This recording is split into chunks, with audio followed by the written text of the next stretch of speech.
them to... This is for the candidates. Great. Good afternoon. My name is Michael Broadkerb. I'm the Deputy Chair of the Republican Party of Minnesota, and I thank you for coming to the Republican Party of Minnesota's Gubernatorial Candidate Forum live from the Minnesota State Fairgrounds. We're going to start this forum in just a second, but we're going to start with a moment of silence. There was a police officer shot and killed this morning in North St. Paul, and there's one wounded, so we're going to just stop for a second, pause, and just have a moment of silence on behalf of that police officer and his family.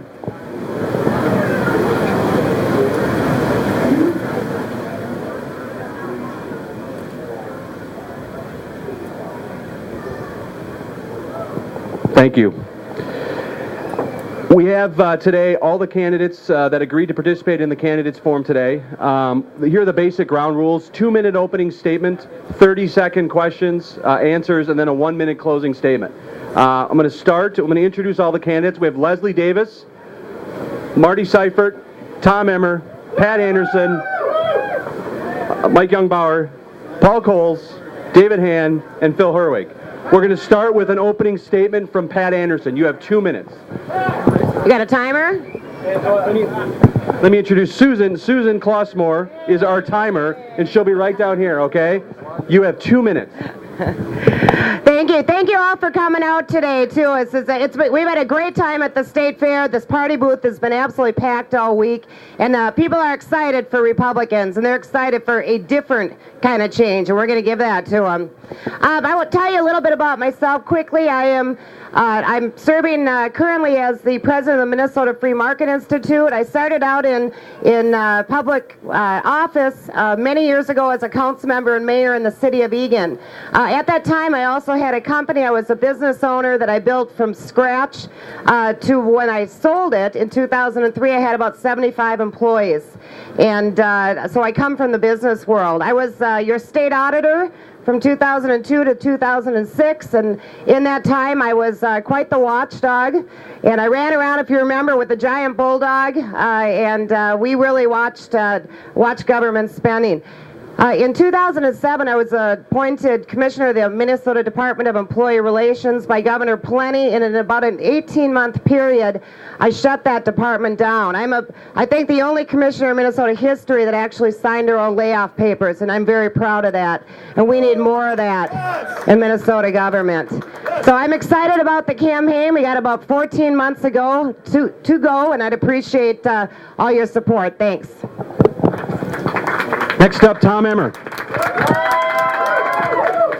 Hi, I was happy to vote to lay off the commissioner when she was laid off. My name's Tom Emmer. I'm 48 years old. My wife Jackie and I have been married for 24 years. We have been blessed with 7 children, 6 boys and 1 beautiful daughter. I think I bring something a little different today. I'm very honored to be up here with these folks, but I bring a little different perspective. It's an outside perspective. I was elected to the legislature in 2005, and in the short time I've been there, I've had the honor to serve as the deputy leader for the Republicans in the House. In 2007, 2008, I actually read every piece of legislation that was offered. Over 2,000 bills. I was responsible for the Republican amendments and the floor strategy. That's been great experience, but that is not my career. Politics has not been my career. In fact, I learned firsthand what it is to run a business in the state of Minnesota, and that's what I bring, is that outside perspective. The next governor should have that experience, having to meet payroll, having to pay for health insurance for not only your own family, but for your families of your employees. I'm happy to be here. Look forward to the discussion. Thanks a lot for having me. Did I keep it in 2 minutes? You did, sir. Well under. Next up, Leslie Davis. I'm happy to have a chance to say hello to everybody. If you'd like to know a little more about me, you can Google my website. But what I'd like to talk about today is my work in Minnesota on behalf of the people of Minnesota on my own dime for the last 27 years as the founder and president of the Earth Protector Environmental Group. Whether you live up north near the Little Alfie Forest, or you were living near the landfill in Eden Prairie or Mantorville or Hopkins or Medina, you've benefited from my work over the last 27 years. But it's time for me to get off the sideline and enter the governor's office so I can really be effective in changing our money policy from a debt money policy that we have, and I'll tell you now, and you know it yourself, that you can't pay debt with debt and get out of debt. And that's where we're going, deeper and deeper in debt. I'm the only person in Minnesota that's advocating on the state level the money plan that will extricate us from our environmental disaster and our economic disaster. We're going to have a state-of-the-art transportation system, and we're going to have health care, all financed by the system that I have, what I call the silver bullet money plan, that will require state-chartered banks to create electronic checkbook money to pay for all those projects, debt and tax-free. I'm Leslie Davis. Google me. Keep me in mind. I'm willing to meet with you anytime, any place. Thanks very much. Next up, Senator David Hand. Thank you. Thanks for all being out here today. It's a great crowd. We've been here all week, and it's been a great week. A lot of people have been coming here to this Republican booth this year. My name is David Hand. I'm a state senator from Eden Prairie, also represent part of Minnetonka. I've been in the Senate for 7 years. Prior to that, I served for 8 years on the Eden Prairie School Board. Most of my adult life, I worked in the private sector. I worked for a food manufacturing company, Deli Express. I want to put a plug in right over there. I was their senior manager for logistics for most of the time I was there. I also have a great interest in education. I think that is the most important thing that we face as a state. We've got a lot of concerns about the economy, but the most important thing we have to do is get education structured correctly. I think when people in the state of Minnesota next year, they look at what happens when we put Democrats in charge of all the branches of government in Washington, and they look at the debt, and they look at the dependence and the intrusion into the lives of people in this country. I think people are going to say, do we want that in Minnesota? And I think people are going to say no. And I think next year, the candidate that we put up as Republicans is going to be the winner. We're going to have a Republican governor again in the state of Minnesota. One of us will be there, and I'm going to work very hard to be that candidate. Thank you for being here today. Next up, Phil Herwig. Hi, my name is Phil Herwig. I grew up on the Brooklyn side of the Brooklyn Bridge, moved to Minnesota 37 years ago. I have a BA and MA in social science from the City University of New York. I went to the University of Pennsylvania as a doctoral student, took a second master's degree in demography, had an idea I wanted to teach on a college level, so I taught at Penn State for a while, moved to Minnesota. I am the only candidate running here that has not held public office. I work for an investor. He buys properties, and we just finished a renovation of a warehouse in St. Paul. I guess I have to really tell you why I decided to run. It's basically I've been active in the party. Arnie Carlson appointed me to the Commission of Violent Crimes, Minnesota Rural Development Board. But I see year after year candidates coming to our conventions telling us they're pro-life, they're for Second Amendment rights, they're for reducing the size of government and cutting taxes, and it doesn't happen. In the last 7 years of the Republican administration, we have seen the funds spent out of the general fund go up 40% in a Republican administration. And Republicans, as well as Democrats, have their fingerprints on those bills in the House and Senate. So that is why I am running, because the things that we have been telling people haven't been happening. Susan B. Anthony said that she wanted to have a woman have the right to vote. She lived, there was no negotiation on that. She fought for it. She never lived to see the day when the 19th Amendment was passed. But if she wasn't there to correct the wrong, where would we be today? Thank you. Next up, Mike Jungbauer. Well, thank you. I'm happy to be here. I'm Mike Jungbauer. I have been married for 27 years to my wife, Vicki, have 4 kids, one 14-month-old grandbaby that's exciting to have. I am a former veteran. I was a mayor of East Bethel for 2 terms. I'm on finishing my 2nd term as state senator now. I got involved in the governor race because, well, I'll take somebody else's quote. I'm mad as hell, and I'm not going to take it anymore. I am sick and tired of the government abusing us, taking our money to put out their propaganda.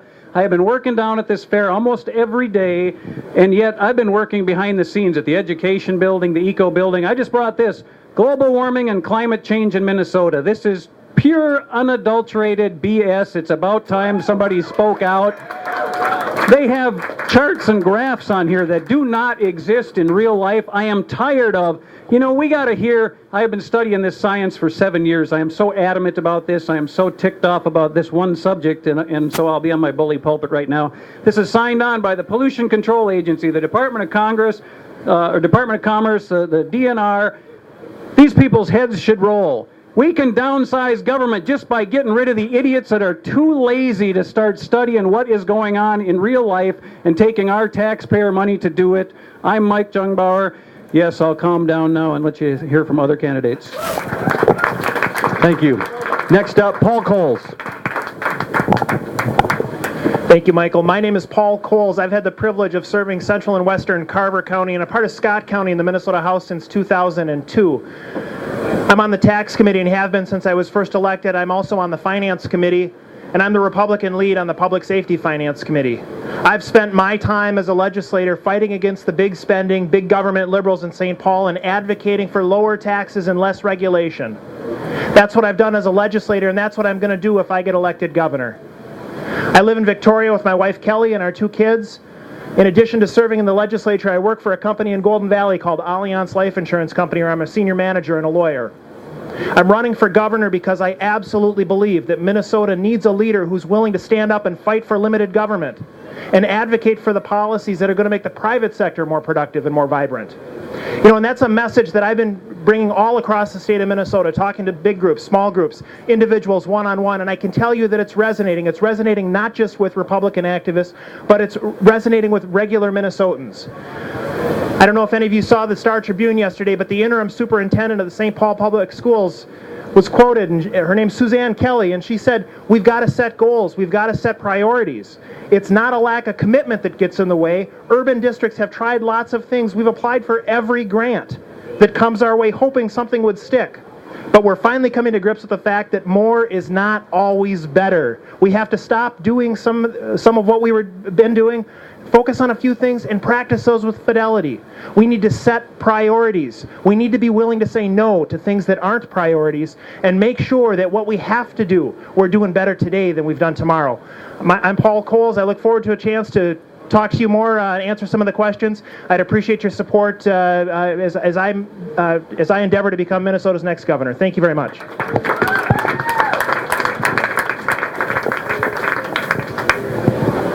Next up, Marty Seifert. Great, thank you. Thank you. My name is Marty Seifert. I am running for governor of Minnesota, and let me first say that we gather at places like this not because we hate our government, but because we love our country. That is why we gather at places like this. That is why we go to town meetings, and that is why we go to the state capitol. That is why we have tea parties. That is why we protest. It is not because we hate our government. It is because we love our country and we love our state. I have had the honor and the privilege of representing people in southwestern Minnesota in the House of Representatives, and for the last 3 years, the Minnesota House Republican Caucus at the state capitol. And let me tell you that we are very pleased to have unanimously upheld every single veto this last year, and for the first time in Minnesota history, government will be smaller next year as compared to this year, and we ought to celebrate that. My main theme is common sense. I am not out at the state fair talking about liberal, conservative, Democrat, Republican, or anything else. The people who are gathered here have one thing in common. It is that we want common sense. We understand government cannot grow exponentially while the private sector gets smaller. We understand that parents raise their kids, not the government. We understand that the fundamental building block of our job creation entities are the private sector. And so at the end of the day, we all understand one thing that will bring everyone together in the state of Minnesota, Democrats, Republicans, and Independents. It is common sense. We need someone who is electable and principled, not just one or the other. I hope I can earn your vote. Thank you. God bless you, and God bless the great state of Minnesota.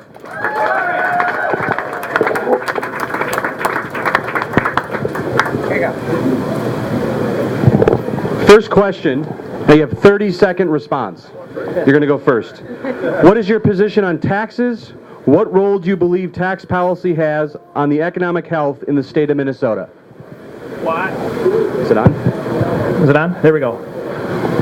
I've long been a proponent of increased taxes. I'm pleased to have a 91% lifetime score from the Minnesota Taxpayers League. I am a consistent conservative. I believe that lower taxes and less regulation are what we need to turn our economy around, to make sure that job providers want to start here, stay here, grow here in the state of Minnesota, so that all of you, either yourselves or your friends, neighbors, family members who have either lost your job, had your hours cut, whatever the case may be, so that you can go back to work. That's what's going to turn the economy around, is lower taxes and less regulation. Next up, same question, Tom Emmer.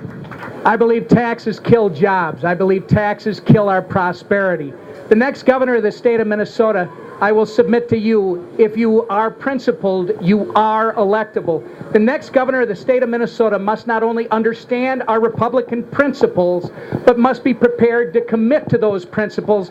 Less government, lower taxes, less regulation, and then you go recruit those jobs that we've been losing. And if I'm the guy, the first place I'm going is Sioux Falls, and I'm going to bring those jobs back. Thank you. Next up, Pat Anderson. We have the third highest corporate tax structure in the United States and maybe in the world. In this state, we are losing jobs left and right, not only to Sioux Falls, but to places like India and China and South America. And the way you grow jobs is by lowering regulation and lowering the tax structure on our businesses. Government does not grow jobs. Government can only take money from the private sector and create a government job. It doesn't grow jobs. We have to do something in this state, or we are going to end up like California or other states. And the states that are successful have a much lower or corporate tax structure, an individual tax structure, and they rely more on other revenue sources. Thanks. Next up, David Hand.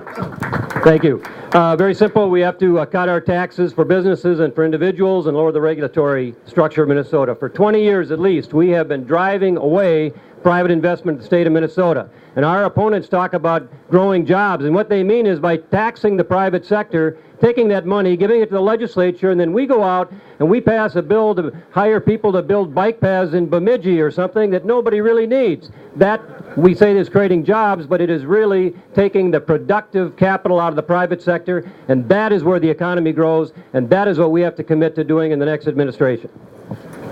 Next up, Phil Herwig.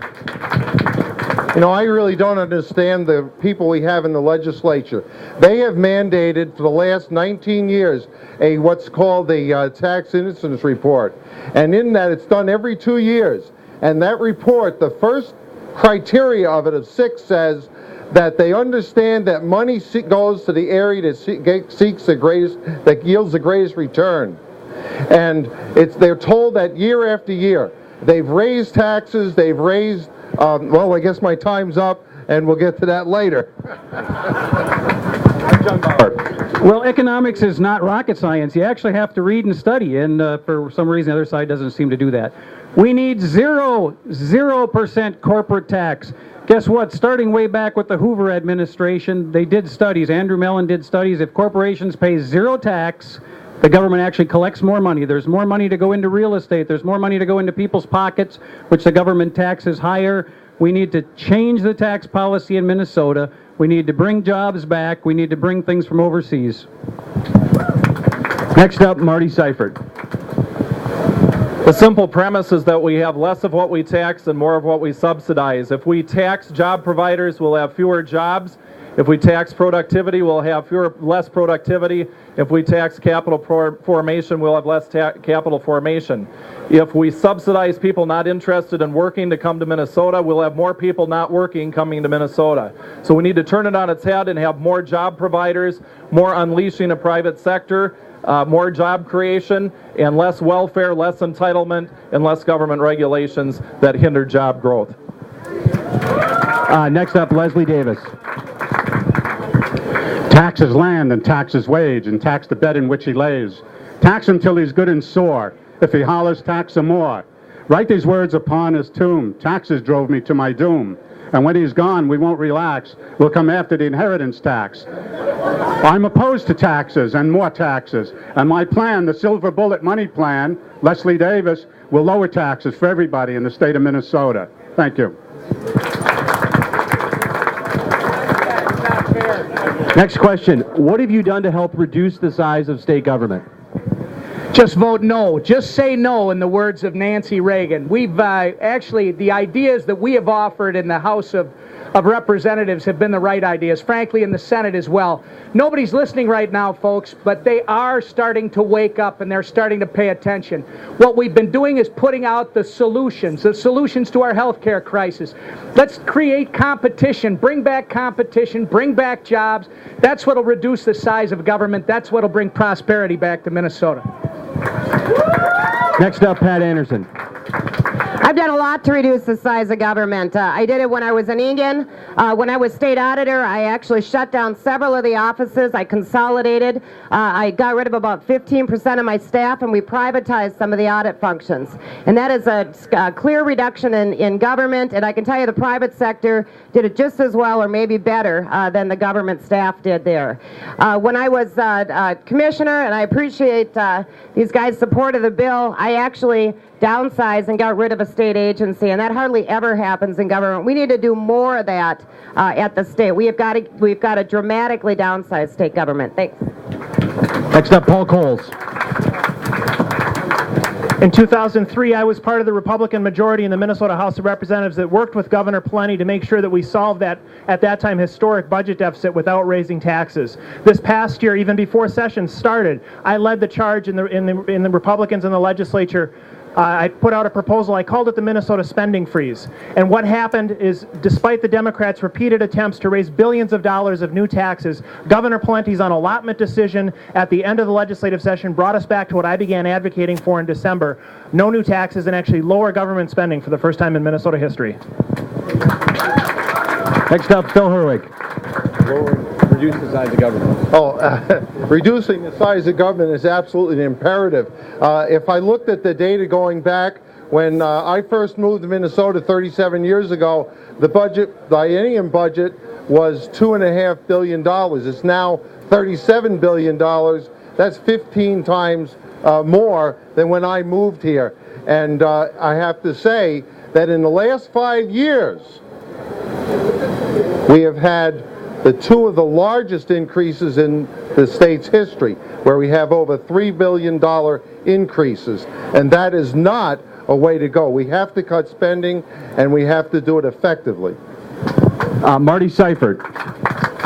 Let me be specific. 3 things. One is when I took over as minority leader, we had over 90 plus FTEs in the caucus. We had less than 50 when 3 months later when we started session.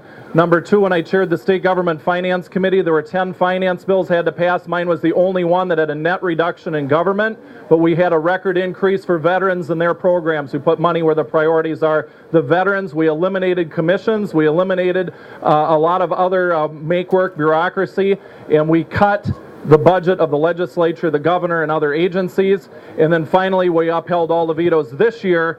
And so the governor got to do unallotment and make government smaller in a very real way, starting this year to next year. Those are the 3 examples. Next up, Mike Jungbauer.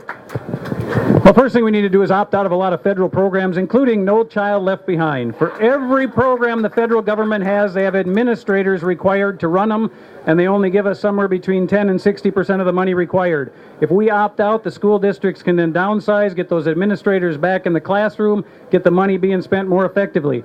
I talked about other things in environment earlier. When I apply for certain permits, it's 5 different agencies that look at all the permits. We need one agency that's in charge of any environmental permit. That way we can get rid of 4 other agencies. Next up, David Hand. Thank you. We talk about controlling spending, reducing the size of government. There's really 2 main areas we have to look at. Education, which is the single largest part of the budget, 40%, and health and human services, including health care. Those 2 things combined is about 75 or 80% of the money that we spend in the state of Minnesota. Those are the things that we have to get under control. As a member of the leadership in the Senate Minority Caucus, Republican Caucus, we have introduced many bills the last few sessions focused on those 2 things. Taking some of our health care plans, privatizing and bringing them to the private insurance markets, and doing things to restructure education to restore control to local school boards and parents.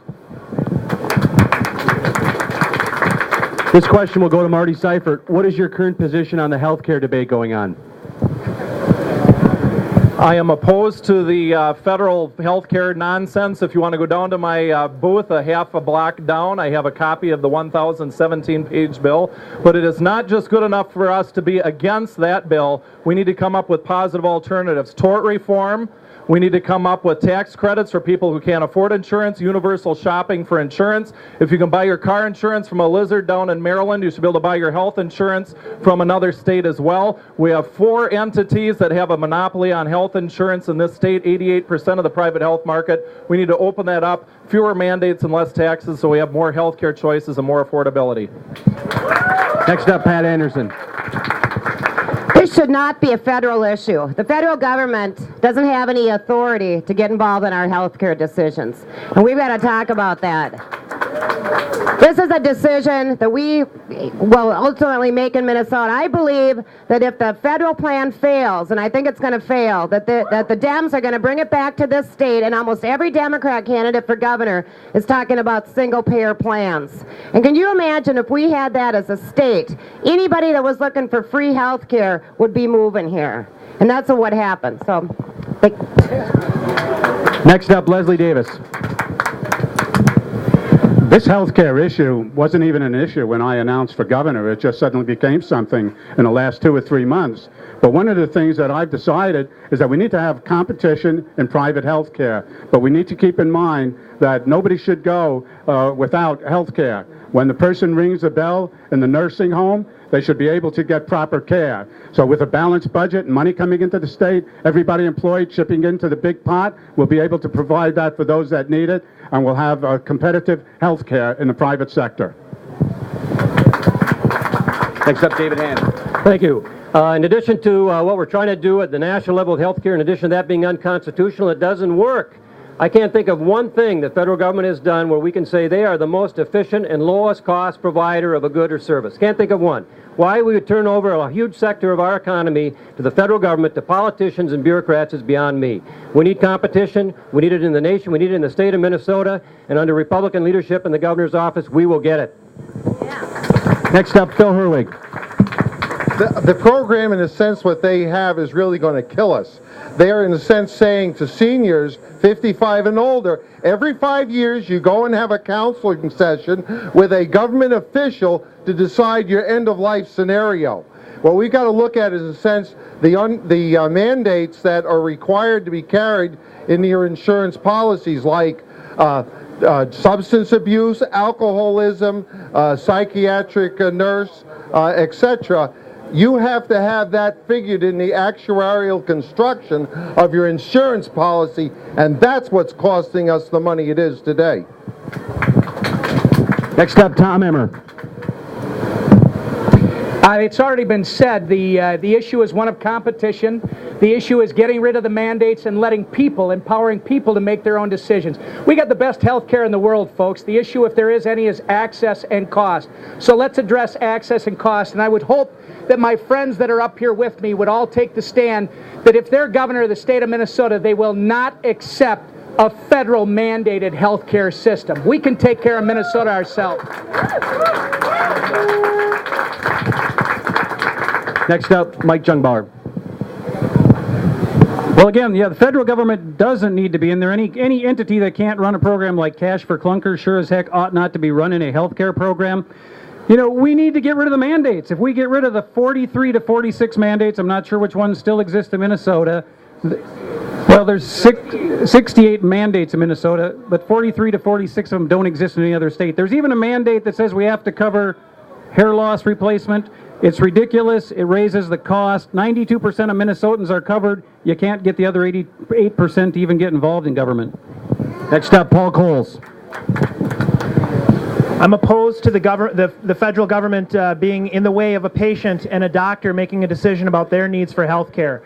As Tom said, we do have the best quality health care in the country here in the state of Minnesota, and we have the best quality health care in the world here in the United States of America. We need to make sure that people have access to health insurance, and we need to do that by breaking down some of the artificial barriers that exist between states so that you can purchase health care from another state. We need to make sure that we do tort reform and other common sense things to take care of the small number of people who do need health coverage, but we shouldn't be doing the government-run program.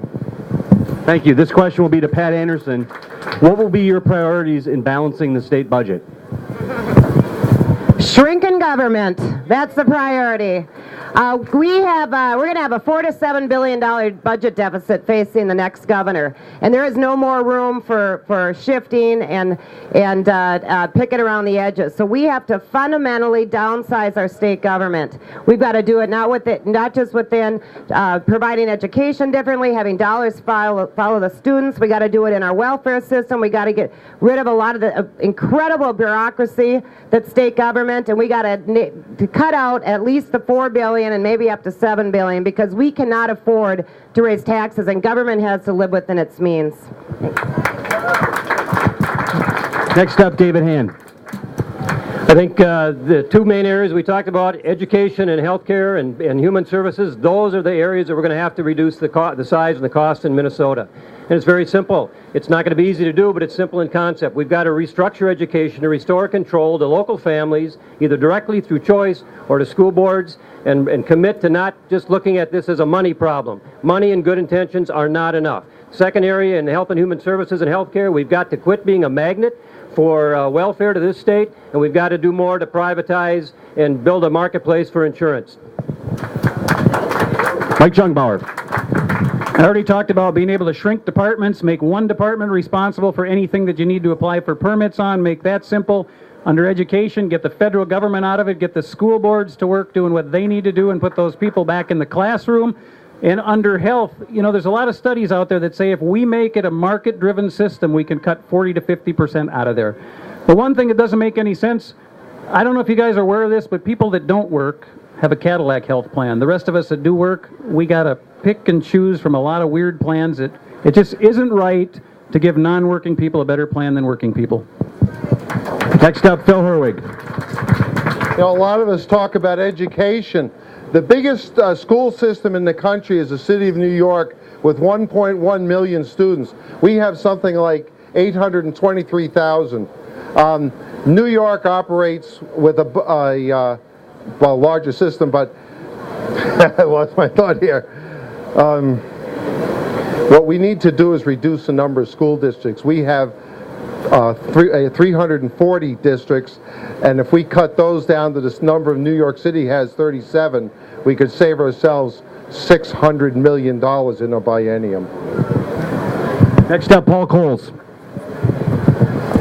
When I first ran for the legislature in 2002, I told the people I was asking to support me that I have three priorities if elected: public education, public safety, and roads and bridges. Those are the same priorities that I'm running on now as governor.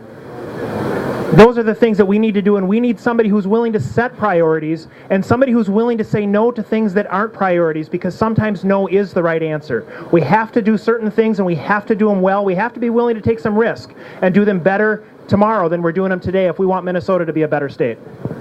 Thanks. Next up, Marty Seifert.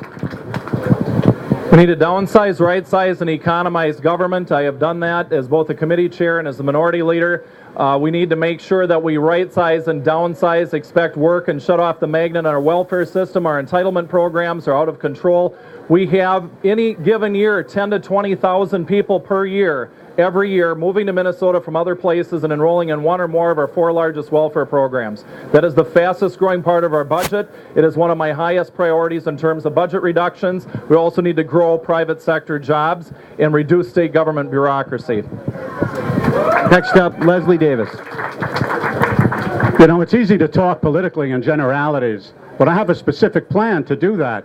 And the Davis Transportation Plan will bring debt-free money into circulation to pay for our transportation system. And then we can take the money, fuel tax, axle tax, registration tax, and apply that money to our budgets in 2011, 12, and 13, and sunset all transportation taxes after the year 2013. And we'll have dozens of thousands of new jobs created so people can participate in paying their share of our state budget through their taxes. Next up, Tom Emmer. My colleagues are telling me back here that I'm hot. I'm going to take that as a compliment. My priorities would be to reduce the size of government, reduce taxes, both personal and corporate. My job would be to turn this entire state into a job Z-zone and attract back the private jobs that drive our economy. That should be goal number one for all of us. All right, this question was submitted online. How will you sell the conservative agenda of personal responsibility, including its reduced role for government, to independents and left-leaning voters? Mike Jungbauer. Well, I think that's a great question to start with. For me, I've served on the Green Jobs Task Force, which most of you know, most of it's kind of fuzzy around the edges. The Commission to End Poverty by 2020. The interesting thing is you go around the state, people want jobs. They want to work. It's just a very few people that want to sit and leech off the government. And to the extent that we can reduce that corporate tax to zero, we can bring businesses back here, we actually solve the problem. That is the main thing we need to do, is get taxes away from our businesses, get them back working, and everybody will be a great conservative. Tom Emmer. Folks, there is no conservative message. I'm here to tell you there is only a Minnesota message. They said that our ideals were dead last November. Guess what? People pass on, new people come along to carry the torch. Our ideals, our principles do not die, and now everybody is seeing it. I believe 8 out of 10 Minnesotans agree with us when we talk about personal responsibility and the opportunity to achieve what we do best, that is, take care of ourselves and our families. That's what the future is, and it's not going to be hard to sell that message. David Hand. I think for any Republican as well as any Democrat, you can't win an election just getting your partisans to support you. You have to talk to people who don't identify and are not committed to a political party. And the way you do that, very simply, is you explain why you believe what you believe. And as a conservative, we believe in what we think are the right principles for the state of Minnesota in the right direction. And our job is to talk to our fellow citizens and assume that they have the same commitment to reasonableness and virtue as we do. And if we make our message talk to people in that way, we will win them over to our side and we will win the election. Next up, Phil Herwig. You know, when I was a younger person, I went to Washington, D.C., stood at the foot of the Lincoln Memorial, heard another Republican talk about how his dream was deeply rooted in the American dream. What we have to do is create a situation where people's dreams can be realized in this state, not have their jobs crushed, their homes basically taken away from them, and opportunity move out of the state. So we have to create that kind of environment. Every person that's here today in this fairground and this state had their ancestors come to this state because they had a dream that where they were going, their dreams could be fulfilled to the extent they chose. Next up, Leslie Davis. People tell me that the number one issue in their mind is their money. Whether it's their 401k, the 501j, any of that stuff, it's their money that they're concerned about. My money plan is the promise to Minnesota, and if it needs somebody to sell it, you won't find a better salesman in the state of Minnesota, and my six-figure record in sales will hold me up on that account. So Leslie Davis and the money plan will fulfill the promise of money in your pocket for all Minnesotans. Next up, Pat Anderson. This election is going to clearly be about the future of the state and the budget issues because it's staring us right in the face, and there's no way we're going to be able to get around that. And you're going to have two clear choices. The Democrats are going to come in. They're already talking about it. Half the candidates running are people that proposed huge tax increases last year. They're going to come in and they're going to talk about the need to have dramatically increased taxes. And we're going to come in and we're going to talk about reform. And that wins. People get it. They absolutely get it, and they certainly get it after what's happened at the federal level. We're also going to talk about individual liberty, because we are the party of liberty. And that sells. That sells with independents. It sells with Democrats. Thanks. Next up, Paul Coles. I'm proud to be a consistent conservative. But as David said, we absolutely need to, as a party, endorse somebody who's not just going to be able to fire up the Republican base, but somebody who's going to be able to take our conservative alternatives and convince a much broader cross-section of Minnesotans that they're right for the future of Minnesota. I believe the combination of my legislative experience, my private sector experience, and my record as a legislator absolutely prove that I can do that. I have been doing it across the state of Minnesota, and I look forward to the next several months of continuing to bring forward our conservative ideals. Next up, Marty Seifert. In my legislative district, which has been carried by Bill Clinton, Amy Klobuchar, David Mengy, Colin Peterson, and other Democrats, I have won 60 to 70%. It is with the message of common sense. It is taking the message directly to the people. I'm the only candidate for governor that has my own fare booth out here for 12 days. You've got to take your message of common sense out to those folks, that every child, whether black or white, rich or poor, rural, urban, or suburban, is treated equally in the eyes of God. And with us in the leadership positions, we'll make sure that that promise is there for generations yet to come. Thanks. The next question is, what's your defining issue in this campaign for governor? First up, David Hand. Thank you. The issue that got me involved in elected politics was education. And we've got a lot of things that face the state of Minnesota, some of which have to be addressed immediately, the economy being one. But in my mind, there's no issue more important, no thing more important than we do than educate the next generation. And we've got to get that right. And we've got to understand that it's not a question of money, it's a question of who makes the decisions. What we have right now is a very political structure that is being run essentially for the benefit of the politicians and people who work in the system. We've got to change that to make that system work for the interests of parents and their kids. Next up, Mike Jungbauer. Well, the issue that got me elected and involved in politics was environmental issues. The environmental wackos have taken over the world, and I don't even mean that lightly. Northern Minnesota is shut for business because of environmentalists that don't understand the simplest thing about taking care of nature and being able to conduct business. When it takes 3 years to get a permit in Minnesota and 9 months in Indiana, where the heck do we think businesses are going to go? We cannot support education, we cannot support healthcare, we can support nothing if we can't get businesses back in Minnesota. Thanks. Next up, Marty Seifert. My main issue has been jobs in the economy, but my main theme has been common sense, and I'm going to stick with that. I'm a candidate who happens to carry the Constitution of Minnesota and the United States in my pocket, the protection of life, liberty, and property. If we have jobs going to other states, those opportunities disappear. So it is the underpinning of common sense that resonates with the average person out there, and that is what my main issue is. Next up, Pat Anderson. My main issue is getting government back to what it should have been, getting it back to the Constitution, and taking a look at, here in Minnesota, what are we supposed to be doing, and then doing those things very, very, very well. Essential services, things that are defined as government programs here in the Constitution. And then we need to get out of all those other businesses. We have a program for every perceived problem, and it's been both the left and the right. I don't just blame the Democrats. And we got to get back to what government should do it well, and then get out of everything else. Next up, Tom Emmer. My number one priority, obviously, is the same as theirs in terms of jobs and the economy, but the way we're going to go after it is exactly what our founders intended. This country was based on the power of the individual, freedom of the individual to self-determine, be responsible for your own success and, by God, your own failure. We need to go in there and turn this thing right side up, because along the way it's been turned upside down. Government now dictates to the people, and if we are lucky enough to be in that office, we're going to turn it around and have the people again dictating to government what should happen. Next up, Leslie Davis. I don't care what issue comes up. I can talk about them with you, whether it's babies, guns, and bombs and all that, but I'm going to stay focused in my campaign on what the people tell me is the most important issue. It's their money. When the kids come for the lunch money in the morning and the car fare at night, or you get your gas bill, your phone bill, your electric bill. So if you care about your money, I'm the man with the plan. And if I can't do it, nobody can. Thank you. Next up, Paul Coles.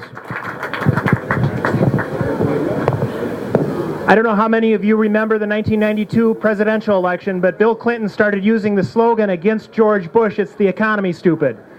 Well, I can tell you the number one issue for me is state spending, and on my door in St. Paul to my office, there's a sign on my door and it says, "It's the spending, stupid." We've had a $6.4 billion budget deficit. We had a $4.5 billion deficit, not because we don't tax people here in Minnesota enough, but because we spend too much money. That's what my campaign is focused on. That's what I intend to talk about over the next several months. Next up, Phil Herwig. My defining issue would be education. We have grown from an economy in 1950, 80% of the jobs were unskilled, 20% skilled. It's the reverse today. How can we produce workers, people to thrive in our economy if they're not prepared with the skills they need to have it fly? Who goes first? Pat. This question will go to Pat Anderson. This was just submitted by a veteran. Are you going to be as pro-vet as Tim Pawlenty? Yes, that's an easy question. So I have, I want to point out my husband's over here, former Army. Remember, my son is here, Michael. Michael's in the Guard, and he's going to be heading off to Iraq next summer, and he's happy to go. So we'll be praying for you. My father's a Marine. We owe our freedom to our vets. Absolutely owe our freedom. And we need to take care of them when they're back. And I'm going to continue on the path that Tim Pawlenty has led out. He's done a great job with the vets, and I'll continue that. Thank you. Next up is Tom Emmer. The answer is yes. The answer is more than just yes. It's about trying to get our friends or our colleagues on the other side of the aisle to understand what it means to have the freedom that we have and who's protected that freedom. I'm not going to belabor it, folks. I just think everybody here should give a hand to all the vets and all the families that have served our freedom here and abroad. Thank you very much. Next up, Leslie Davis. I was a United States Army veteran before many of my colleagues, my good colleagues here running for governor, were born. And I would support Governor Pawlenty's veterans position. And one specific thing that was brought to me that I would support is eliminating the taxes on veterans' retirement funds. So when a veteran gets his retirement money and they take state taxes out of that, I will fight vigorously to eliminate that. But I do support the vets unconditionally. Next up, Paul Coles. I support what Governor Pawlenty has done in his placing veterans as a high priority. I've been there as a legislator, and I'll be there as your next governor as well. I also should, Pat, recognize her husband. I recognize my father, who's standing next to him, Vietnam-era veteran himself, U.S. Army. Thank you, Dad. And thank you, as Tom said, to all of the veterans and all of the families for their sacrifice. Next up, David Hand.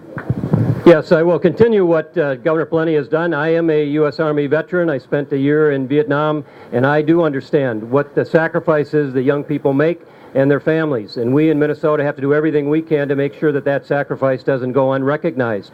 And I think the governor has talked about trying to reduce the taxes, eliminate the taxes on retirement benefits for veterans. We need to do that. There's no reason why Minnesota veterans should go and live in another state simply because we have a punitive tax system in Minnesota. Next up, Marty Seifert. When I chaired the state government committee, we had a record increase for our veterans. The answer is yes. I worked with Governor Pawlenty on that program in 2005, 2006. I was chief author of the bill for the veterans license plate. My dad is, my late father is a Korean combat veteran. Even though he had an 8th grade education, taught us to respect the veterans. We would not all be here today if we did not have our veterans fighting for our freedoms every single day, and those that did in the past. So the answer is yes. I have fought for the veterans. I have fought for shielding them from the taxes on their benefits, and would continue to do so as governor. Next up, Mike Jungbauer. The one thing the other side forgets over and over again is freedom is not free. We have to be constantly vigilant here in the United States, around the world. Yes, my dad was 1st Cav. I was 2nd to 60th Infantry in the Army. I will continue to support veterans as I always have in the past. Next, Phil Herwig. I absolutely would defend and support the veterans. My great uncle served in the Civil War in the Union Army and the Pennsylvania Volunteers. My dad almost served in the Spanish-American War, but my grandfather wouldn't let him enlist, and he served in World War I. And I would definitely, absolutely, we owe everything to our veterans. This next question will go to Leslie Davis first. What are your views on global warming? Do you believe the government should have a role in countering climate change? I don't like to get into the argument about global warming, is it real or not real, but part of my campaign issue is to deal with maximizing in the private sector energy conservation and efficiency without getting bogged down in whether global warming is real or fake or we're for it or deniers of it. If we implement energy conservation and efficiency to all residential, commercial, and government sectors, we can reduce our energy use by 40 to 60%. Next up, Pat Anderson. Thanks. Climate change is real, and it's been going on since the birth of the planet. And we need to recognize that, and the left needs to recognize that. We used to be covered in glaciers here in Minnesota, and Greenland was green at one point. And this is a completely natural phenomenon, and the whole idea that we would tax our energy use dramatically or institute cap and trade policies, that will kill jobs. It will kill a huge number of jobs, and we need to open up and have more nuclear. Nuclear is the cheapest source of power. We need to reopen that debate. We need clean coal.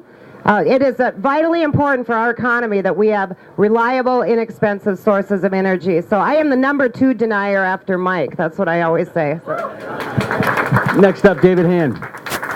No, we do not need to have the federal government or the state government implement these radical restrictions on energy use for a theory that is not proven. Yes, we have that climate has been changing, but it has not been the cause of human beings that have been doing this. This is part of the natural phenomenon. We need to focus on providing low-cost, reliable energy to individuals and to businesses in this state so that our economy can thrive. We need to repeal the moratorium on nuclear power plants, and we need to start talking about doing things besides just subsidizing the building of windmills.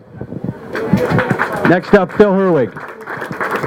There's one thing sure, the climate will change. It's been going on since time began. But we can't saddle our people with legislation that is going to kill their jobs and drive in a sense, our entire economy overseas where they won't be following these rules. We will find ourselves in one whale of a depression if we do. Next up, Mike Jungbauer. Yes, I am the #1 global warming denier in Minnesota. I have spent 7 years studying 13 disciplines of science to know that I know the right answers on this. Nobody from the other side in that 7 years will ever bring me one paper that can refute anything that I tell them, and I keep asking them for it. It is ridiculous to have policy that way. It is ridiculous to move forward. We need to know, and we need to protect the environment. I'm probably the only conservative that drives a hybrid car, puts on thousands of miles on a bicycle and thousands of miles running a year. I beat them at their own game because I love to cheat the state out of gas tax. Thank you. Next up, Paul Coles. I've had the opportunity to be out here at the Minnesota State Fair several times in the last 12 days. And I got to tell you, if this is global warming, bring it on. The weather here has been wonderful. I can tell you, we do not need government taxing our energy use. That's the wrong direction to go. Whether climate change or global warming is real or not, we need to make sure that the policies that we are implementing as a state are going to lead to a more prosperous and a more productive private sector, not tax the private sector even more and chase more jobs out of the state of Minnesota. Next up, Marty Seifert.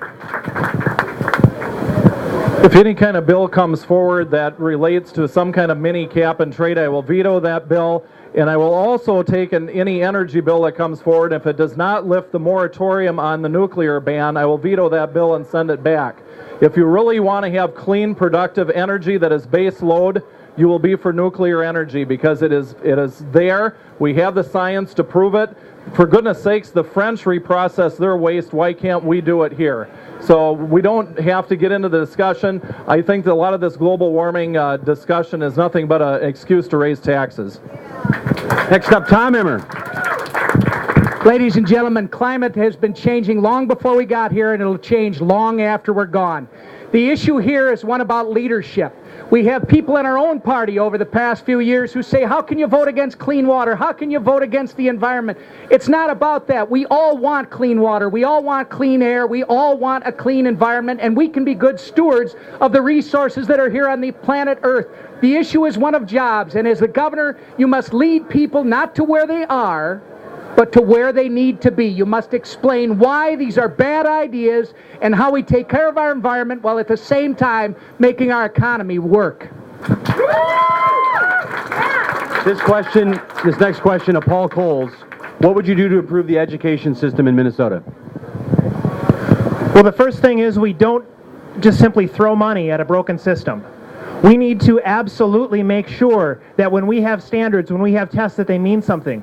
You shouldn't be able to not pass a math test 3 times and still get your diploma here in the state of Minnesota. We did a good thing in 2003 when we finally repealed the profiles of learning. We need to make sure that we have rigorous standards for our students, because they're not just competing for jobs against kids in North Dakota and South Dakota. They're competing against kids in India and China and Eastern Europe. We need to be willing to take risk in education, and we need to be willing to tell our kids that we want them to do better, and we're going to push them to do it. Next up, Phil Herwig. What we have to do is look at schools, and in our education field, it's cutting a lot of the overhead and administration that we're bearing up under, and start looking at the management of our schools. There's an example I have of a lady that was the principal of the Dunbar School in Washington, D.C. For 50 years. Her school was an all-black school, but yet, by her management, the students, most of those students went on to college. They had the tattered remnant books of the white schools in D.C., but they achieved because of her management, visiting with the teachers and seeing that the job was being done. Next up, Mike Jungbauer. Well, I started the subject already. The first thing we need to do is get the government, the federal government, out of our schools, and to some degree the state government. When we let the school districts figure out what are their parameters, what is going on in their own schools, in their own districts, they can decide best. They can decide how to take care of business. We need to get out of the way. They are elected. Let's let them and keep them to the same accountability the rest of us elected officials are kept to. Thank you. Next up, Pat Anderson. We need to get out of No Child Left Behind. That's the first thing. And when I'm governor, that's going to happen. That's going to be one of the first things we do. The federal government has no right to be involved in our state's education system, and I don't know why we ever agreed to turn it over to them. And then the state government, right now, we don't have independent school districts. The state government mandates just about everything that's done at the local level. And we have to give them freedom, and the dollars have to follow the students, not funding systems. By funding students, there's more choice within the system, whether it's public or private or charter or homeschool or online learning. And that's how we improve our education system. Thanks. Next up, Leslie Davis. Am I missing something, or is this the country that has more scientists and patents and medical devices and engineering technologies than anybody else in the world? Is our education system so deficient that we failed? I don't think so. But one of the things troubles me about education is the kids could be read to at a younger age. They could be given more attention. But as long as we continue to sell aspartame, high fructose corn syrup laden sodas to children in school to finance our schools, that's pretty sick. Next up, Marty Seifert. I was chief author of the bill to abolish the profile of learning, and Governor Palani signed that into law in 2003. We need to get out of No Child Left Behind, number one. Number two, we need to instill a sense of local control back to our districts, which has been sorely lacking. Number three, we need to make sure we have more academic contact time between students and teachers. We're at our lowest point than at any time in Minnesota history between student and teacher academic contact time. And if the Democrats bring forward their bills to regulate homeschoolers or take away school choice through credits or deductions, I will veto that bill faster than the New York Minute. Obligation when it comes to education is to make sure that every parent has the opportunity to educate his or her child the best way they see fit. That's number one. In this state, we have an unequal funding. We've got kids in Minneapolis that are apparently worth $19,000 each, while kids in St. Michael are worth $8,000. That's a crime. A kid is a kid. You must have transparency so that you and I can push a button and see where the money's coming from, where it's going on a second's notice, and then we also have to be empowered to put our kids where we believe it best serves their educational purpose. In the Senate, I've authored a number of bills on education policy, not least of which was a voucher bill. We've got to introduce competition to education to make it work better. This question to Tom Emmer: what is the role of government in society? The role of government in this society is simply put to protect our freedom, the individual's freedom. That is the only role that government was intended to play. Now, we've got a whole bunch of roles that we've put on government's back over the years because career politicians haven't been able to say no and make the difficult choices that need to be made. Now we see where that's gotten us. Over the next several years, we're going to have to make those difficult decisions and redefine what our founders intended when they created this wonderful freedom we enjoy. Next up, Pat Anderson. Government's here to protect private property, to have a rule out. This is a country run by law and run by the rule of law. We need to get back to that. We have, in our Constitution, we talk about the essential basic services the federal government's supposed to provide for our defense and so on. The state government does certain other things. So we got to get back to those very basic things that we were set out to do. And local governments have to do the same thing. They have to get back to what the purpose was for them to do within their cities and counties. Thanks. Next up, David Hand. Government's job is very simple: to defend our natural rights under natural law. That is what government is for. That's why we have it. That's what we need to return its scope and authority to do. We do not need to have a government solution for every problem that we can find among ourselves. We've got to go back to the understanding that many of the things that we face are things that we can deal with on our own or in combination with our friends, if we are given the freedom to do it. And that's important. We need to scale back the scope of government and its intrusiveness into our lives and restore government to its true function. Next up, Paul Coles. Government was created and government exists to protect individual liberty and private property. That's the purpose for government. We need to make sure that our government is providing and making sure that opportunities exist for individuals, not that outcomes happen for individuals. There should be an opportunity for people to succeed, an opportunity for people to fail. Government doesn't exist to bail out everyone or every entity. Government exists to protect private liberty and private property. Next up, Mike Jungbauer. The government has always been there in existence to take care of things we can't take care of on our own. The Minnesota State Constitution is simple. It's there for public infrastructure, which is roads, bridges, possibly sewer and water. It is there for public education, and it's supposed to be a consistent system of public education, and it is there for public safety. Police, fire, those kinds of things that society cannot take care of on its own. That is the only thing our state constitution asks for. If I'm elected governor, those are the things I'll focus on. If there's money left over for other things, we'll take care of those later. Next up, Marty Seifert.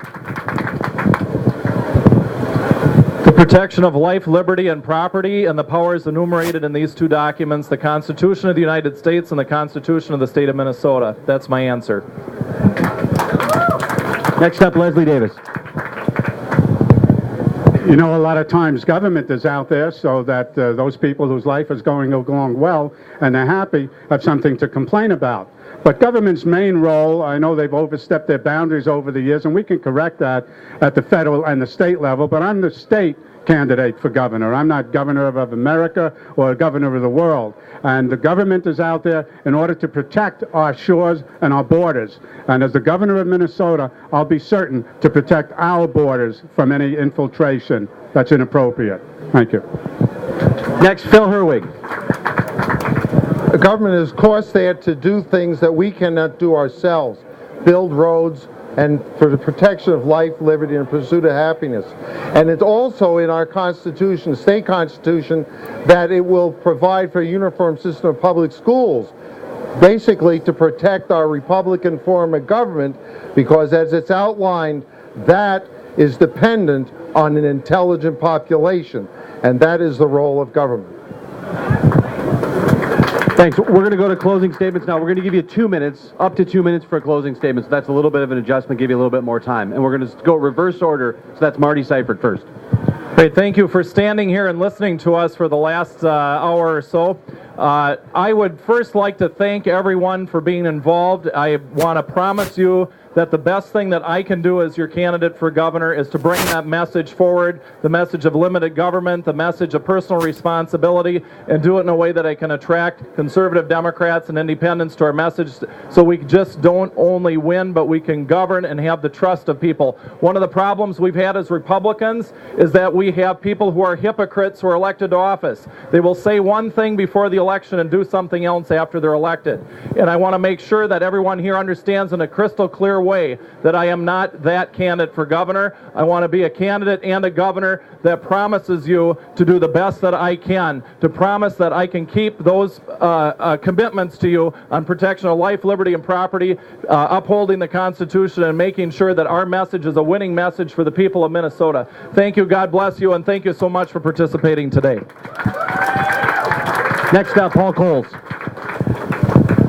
Well, thank you all for being here. I'm running for governor because I absolutely believe we need a leader who will stand up and fight for limited government and advocate for the private sector to make it more vibrant, more prosperous. That's what I've done as a legislator. That's what I'm going to do if I get elected governor. You know, we've got some great candidates here on the stage, and I'm so thrilled to be one of them, to be among them. I absolutely believe that the Republicans are going to win in 2010. It's going to be a great year for us. I don't think I have to convince most of you here today that we're right on the issues, but we absolutely need to make sure that we endorse as a party a candidate who can speak not just to the Republican faithful, but who can convince a much broader cross-section of Minnesotans that our conservative alternatives are what Minnesota needs to bring us out of the challenges that we're facing today, to make Minnesota a better place tomorrow than it is today. Thank you so much for being here. I look forward to the chance over the next several weeks and months to hopefully get to know each and every one of you. I ask for your support. Please check out my candidacy. Shameless plug for the website, colesforgovernor.com. Thank you so much for being here. Next up, Mike Jungbauer.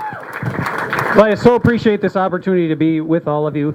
What we need to be thinking about is it's not just about the governor. It's not just about taxes and everything we do at the state level. It's every level.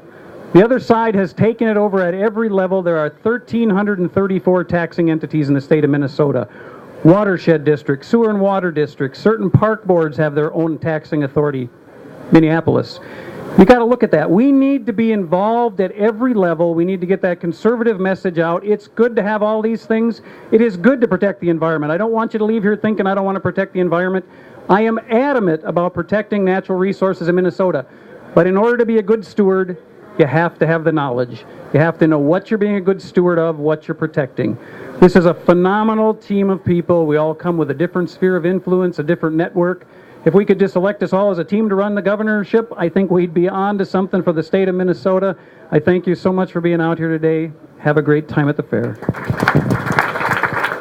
Next up, Phil Herwig. I told you before, in a sense, why I decided to run. It's basically because year after year after year, I hear our candidates telling us about, you know, how they're going to reduce taxes, how they're going to cut the size of government, how they're going to guarantee Second Amendment rights and everything else. And it never happens. An example, our budget's gone from when I moved here 37 years ago, $2.5 billion a biennium to $37 billion a biennium. And, you know, 40% of that happening during a Republican administration. So my preparation for this job, I've never held this kind of an office, is that I went and took different jobs. I worked for Questar.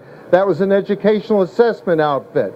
I worked for the Mille Lacs Grand Casino to learn Native American issues in gaming in the state. I've toured a couple of school districts, Osseo School District, my home district, Malacca. I took the DARE program with 5th graders in Malacca School District. I also, yeah, and you know, I went to the Superintendent of Schools annual conference last year. And fortunately, I got to be the only one that asked the one question that time allowed for. But that's been my preparation, and I've given you my reasons why I feel that I was, in a sense, compelled to run, because if you look back on the history, nothing is changing. It is getting worse.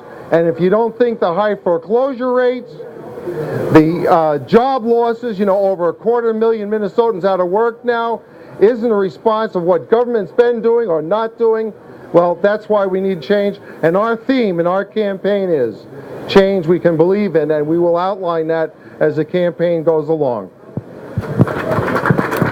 Next up, David Hand. Thank you all for being here.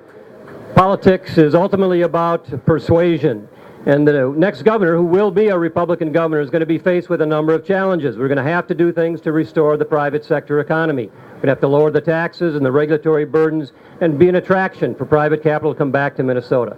But beyond that, we've got to control the size and growth of spending. And we've got to focus on those areas where the money is. It's in education, it's in health and human services, it's in health care. Those are the big chunks of the budget. We have to focus on how we're going to do that more effectively. And if it was easy to do, we would have done it by now. The fact is, we've got a lot of our fellow citizens who don't quite yet see the same things that we see. They don't see the conservative principles are the ones that are truly going to be effective in solving these problems. And so our job as candidates is going to be to talk to those folks, convince them that our vision for the future is the one that will bring prosperity to everybody, and one that the policies that we recommend are most likely to get us there.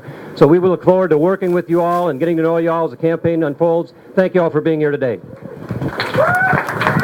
Next up, Leslie Davis. I wore my surgical shirt today so that you'll know that I can handle the scalpel that's needed to deal with the situations that are coming up in the future. But it's about us working together.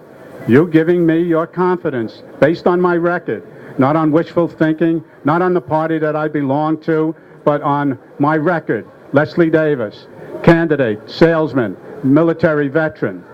And isn't it strange that princes and kings and clowns that caper in sawdust rings and common people like you and me are builders for eternity?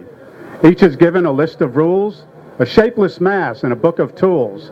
And each must make their life is flown, a stumbling block or a stepping stone. If you want the same old stuff, you're going to have plenty of choices in the next election.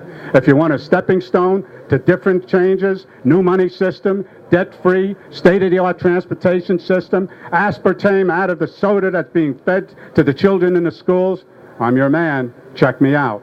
Thank you. Next up, Tom Emmer. How do you follow that, Leslie? That's totally unfair.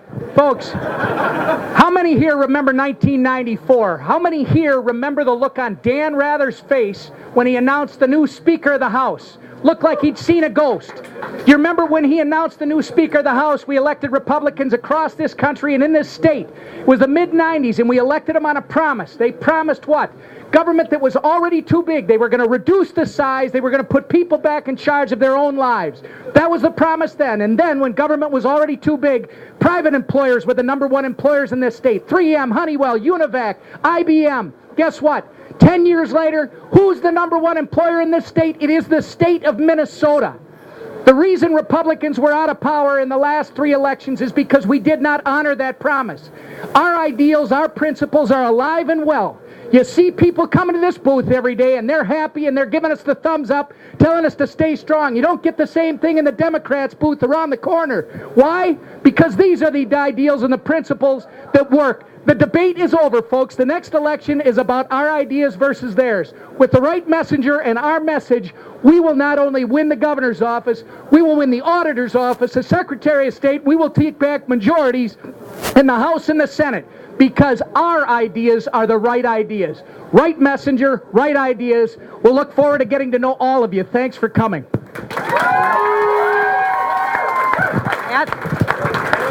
Tom's an even harder act to follow, so. And Leslie, I think we need a cleaver and not just a scalpel, so we'll add that to the next slide. I think you probably found all of us have very similar positions on issues, and we are blessed to have so many good, solid conservative candidates this time to pick from. We're absolutely blessed. I think the difference, clearly for me, I've served in very different positions than the rest of these gentlemen. I feel like I'm running against the legislature somewhat. And I've served as an executive both within business, within city government, within state government in 2 different roles. And I've been there and I've done that. And I think that is key, because once you are elected governor, you need to know how to govern. It is a very different job than serving as a legislator and making decisions on bills. There's a lot you can do, even if you didn't have the House and the Senate. There's a lot you can do to downsize government on your own as the chief executive. And we got to get that done. Thank you. I want to thank everyone for stopping by. Let's hear it for all the candidates.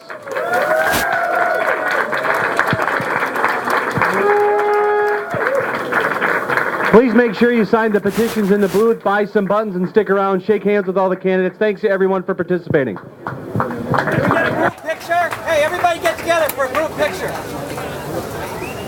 Hey guys, get together for a picture.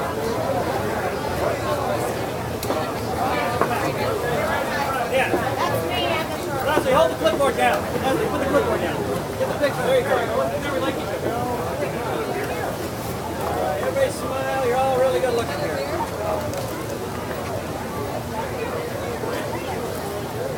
Thanks, guys.